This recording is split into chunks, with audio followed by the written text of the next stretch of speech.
কয়েকটা গুরুত্বপূর্ণ কথা শুনে যান সকাল বেলায়। কালকে ঢাকায় বিরাট একটা মুসলমান হুজুরদের সমাবেশ হয়েছে, আপনারা দেখছেন। কাদিয়ানিরা কাফের। কেন কাদিয়ানি কাফের? এক নাম্বার কারণ, তারা আমাদের নবীকে শেষ নবী বলে মানে না, এই জন্যই তারা কাফের। এরা মানে গোলাম মোহাম্মদ কাদিয়ানিকে শেষ নবী। গোলাম মোহাম্মদ কাদিয়ানি হইতেছে একটা শয়তান, নর্দমার কীট। এই নর্দমার কীটের অনুসারীরা পঞ্চগড় জেলার মধ্যে হাজার হাজার আছে।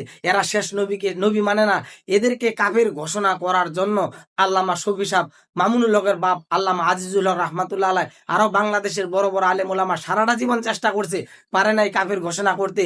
আমাদের দেশে হিন্দুরা থাকে, বৌদ্ধরা থাকে, খ্রিস্টান থাকে, তাদের সাথে আমাদের একটা সম্পর্ক আছে। তারা বিপদে বললে আমরা সহযোগিতা করবো, আমরা বিপদে বললে তারা সহযোগিতা করবে। কেন? তাদের ধর্মই আলাদা।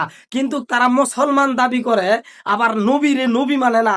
এরা কেমনে মুসলমান থাকে? শুধু হুজুরদের দায়িত্ব না, সমস্ত মুসলমান আওয়াজ তুলুন, কাদিয়ানিরা কাফের। সন্তানকে শিক্ষা দেন ছোট থেকে, বাবা কাদিয়ানি কিন্তু কাফের, আমাদের নবীকে নবী মানে না।